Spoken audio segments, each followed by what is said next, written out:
Now the ayah of dua. Subhanallah, every word of this ayah. We begin with the word إِذَا. إِذَا is وَإِذَا سَأَلَكَ عِبَادِي, right? So it begins with إِذَا. إِذَا means in English when. When. There's a difference in English and in Arabic between when and if. I want you to understand the difference between when and if. بالعربية نقول إن. ولم يقل سبحانه وتعالى وإن سألك عبادي عني قال وإذا سألك عبادي عني. So what's the difference between if and when? Let me tell you a story. There's a mother. She sent her son joined the army. And he went to war. Now she's missing her son. And she doesn't hear back from him. No calls coming, no emails coming, nothing. He's at war.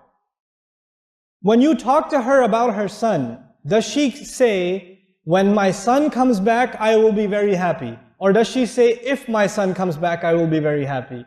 Which one does she say? She says, when my son comes back, I'll be very happy. She does not say what?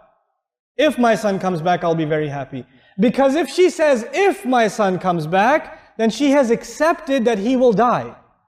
If she says when, then she's expecting him to come home. You understand? When you lose someone and you really want them to come back and your heart cannot accept that they won't come back, you don't say if, you say when. Allah says, when my slave asks you. He does not say, if my slaves ask you. Why? Because He's not saying, oh, maybe they won't ask. Allah is expecting you to ask. He's waiting for you to ask. It's not just a possibility. It's like Allah is saying, when are you going to ask? Subhanallah, إِذَا. There's a tawaqqa', there's an expectation, there's a talab, there's a love inside the word إِذَا. If Allah was talking about people, He didn't care about them. Whether they ask or not, who cares? He would have said, إِن سَأَلَ. He said, إِذَا سَأَلَ. Then there's سَأَلَ itself. سَأَلَ فِعِلْ ماضي. You can say إِذَا يَسْأَلُ also. إِذَا يُتْلَى عَلَيْهِمْ. إِذَا comes with مضارع, إِذَا comes with ماضي. إِذَا comes with the present tense and it comes with the past tense.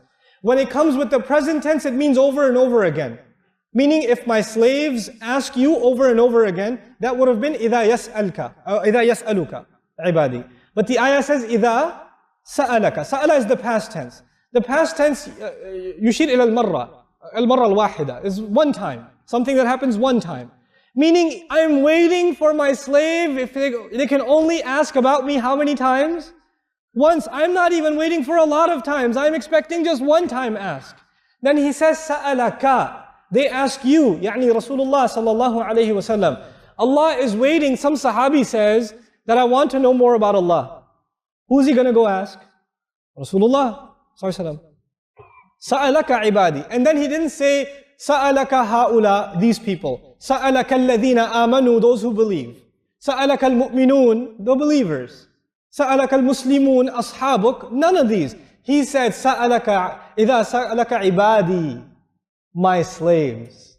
My slaves. And he didn't even say ibaduna or ibadallah. He said ibadi. The E at the end of that means I, my slaves.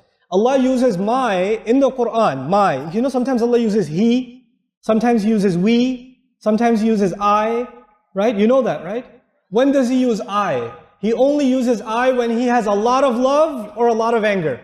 There's only two times. If you read an ayah of the Quran, it has I in it. It's either Allah showing a lot of love or He is showing a lot of anger. There's only those two. There's no normal situation. This is an ayah of a lot of love. So He says, ibadi, not ibaduna. My slaves. They're mine. You know, even when someone is distant from you, but they're yours. My brother, my sister, my mother, my father. It's not just you own them, you love them. When you say my to someone, it's an expression of love. And they're ibad. Now these people may not be worshipping Allah, but He still calls them ibad.